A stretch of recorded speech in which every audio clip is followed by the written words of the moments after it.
Tokoh utama dalam cerita ini seorang gadis yang bernama Kia Ramadina. Gadis yang mempunyai sifat dewasa. Kia baru pertama kali merasakan jatuh cinta. Sudah lama ia jatuh cinta pada laki-laki yang umumnya tidak disukai banyak wanita. Laki-laki itu bernama Abdillah Saka. Teman-temannya biasa memanggil Saka. Saka tidak memiliki wajah yang tampan. Ia memiliki wajah yang manis, apalagi saat tersenyum. Selain itu, Saka juga memiliki kepribadian yang baik yang membuat Kia jatuh hati padanya. Kia merasa tenang, karena yang ia sukai adalah laki-laki yang tidak populer. Dalam artian, Kia tidak memiliki saingan untuk memperjuangkan Saka. Hingga suatu ketika, saat Kia menjalani rutinitasnya di kelas, yaitu memperhatikan Saka diam-diam, Kia tanpa sengaja melihat Lula Anindya, gadis paling cantik di kelasnya yang juga teman pertama Kia di sekolah, memperhatikan Saka secara diam-diam. Ada rasa khawatir dalam diri Kia, karena kalau Lula sama seperti Kia yang menyukai Saka juga, Kia pasti akan kalah. Ya, kalah dalam fisik. Mengapa harus Lula yang menjadi saingannya? Apakah Kia harus bertanya pada Lula untuk memastikan bahwa Lula suka atau tidak pada Saka? Namun Kia terlalu takut akan hal itu. Kia takut akan kebenaran bahwa Lula menyukai Saka. Malam harinya, pukul 20.15, ada pesan untuk Kia dari Lula. Kia merasa aneh, sudah lama Lula tidak mengirim pesan untuknya. Kia, iya Lul, lagi ngapain? Sibuk gak? Enggak kok, kenapa? Gue pengen cerita, boleh gak? Cerita aja, kenapa? Gue malu ceritanya sih. Gimana ya, gue bingung. Gue suka sama anak kelas. Dia gak ganteng sih, tapi gak tahu ya kenapa gue suka sama dia, kayak tiba-tiba aja. Hati Kia takut. Kia takut kalau Lula ingin memberitahunya bahwa ia menyukai Saka, dan Lula ingin bercerita ke Kia, karena mungkin hanya Kia yang bisa dipercaya Lula. Siapa Lul? Abdillah Saka. Jangan cengeng. Kia sedih kenapa temannya harus menyukai seseorang yang sama seperti dirinya. Oh alah, kenapa malu PA? Iya, jangan bilang siapa-siapa ya. Gue percaya sama lu Kia. Menurut lu, gue bisa gak jadian sama Saka? Kenapa harus gak bisa? Lo kan cantik Lul.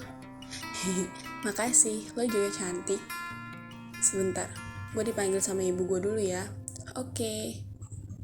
Itu hanya alasan Kia. Ia hanya ingin mengakhirkan obrolan yang membuatnya sesak. Waktu terus berjalan menunjukkan 22.05. Kia belum bisa tidur. Ia terus berpikir apa dia harus berbicara kepada Lula bahwa ia sudah menyukai Saka sejak lama. Namun itu akan membuat Lula sedih.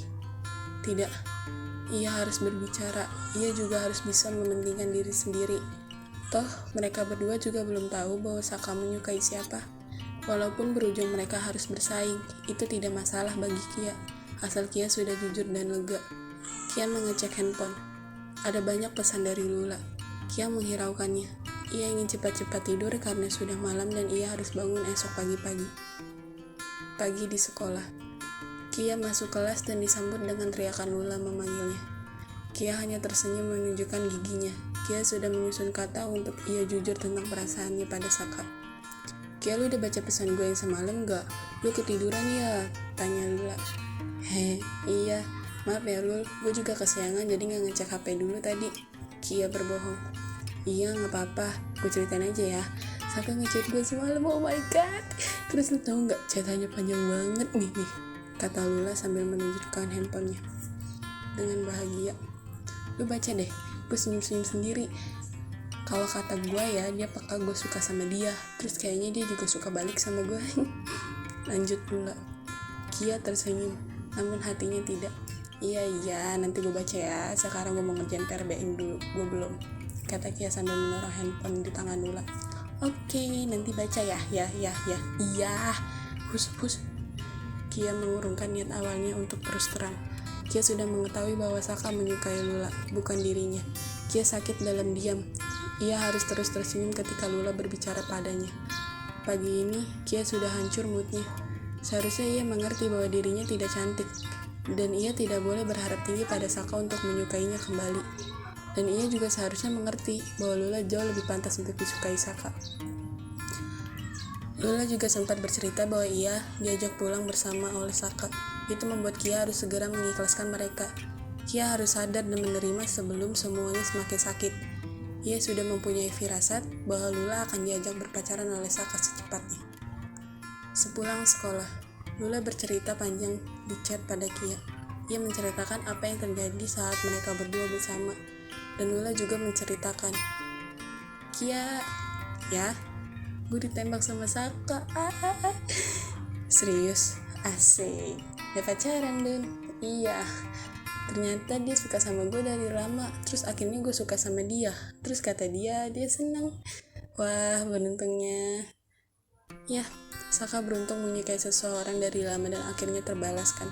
Sedangkan Kia menyukai seseorang sudah dari lama, namun seseorang itu menyukai temannya. Hubungan Kia dan Lula dekat kembali. Dulu mereka pernah dekat, namun ada satu hal yang membuat mereka renggang. Lula pernah marah kepada Kia karena Kia memiliki teman yang sangat akrab, sampai teman Kia menganggap Kia adalah sahabatnya. Lula marah karena tidak boleh ada satupun yang memiliki Kia sebagai teman selain dia. Lula juga merasa dihianati oleh Kia. Lula sangat sayang dengan Kia. Katanya, ia baru kali ini mempunyai teman yang sabar menghadapinya dan selalu mengajaknya menjadi lebih baik. Kia pribadi sebenarnya merasa senang kalau mereka bisa berteman baik kembali. Mereka berteman baik lagi karena Lula yang selalu menghubungi Kia dan bercerita tentang Saka kepadanya. Setahun sudah lamanya Kia masih menyimpan perasaan yang sama pada Saka. Setahun lamanya juga Kia menahan sakit ketika Lula bercerita tentang hubungannya dengan Saka. Hingga hari kelulusan tiba, Kia memutuskan untuk kuliah di universitas luar kota. Meski universitas ini bukan awal dari pilihan Kia, namun ia harus mengambil jalan ini. Ia harus bisa melupakan semuanya. Jalan satu-satunya adalah dengan pergi jauh dari Saka dan Lula. Ia juga harus mengurangi komunikasinya dengan Lula. Lula sedih harus berpisah dengan seseorang yang ia sayang. Seseorang yang selama ini sudah ia anggap sahabat. Seseorang yang selama ini tulus berteman dengannya. Dan seseorang yang selalu ada saat Lula benar-benar hancur. Lula tahu ini bukan perpisahan selamanya. Ini hanya perpisahan sementara, tapi berat baginya. Kia memang tokoh utama dalam cerita ini. Namun seperti Kia dan kita tahu bahwa semua orang adalah tokoh utama dalam kehidupannya masing-masing. Saka dan Lula. Mereka berdua adalah tokoh utama dalam cerita mereka. Dan Kia tokoh utama dalam ceritanya sendiri. Kia tahu ini sangat berat untuk dijalani dan dilupakan, tapi Kia lebih tahu hidupnya masih panjang. Dia masih muda, dan hidup gak selalu bercerita tentang cinta. Ada banyak hal yang harus ia raih, seperti cita-cita yang harus digapai, dan kebahagiaan orang tua yang harus diwujudkan. Buat kalian yang merasakan hal sama seperti Kia, ingat, kita pantas untuk seseorang yang tepat, dan semua sudah diatur sama Allah. Selalu percaya, rencana Allah jauh lebih baik. Terima kasih sudah mendengarkan hingga habis. Assalamualaikum.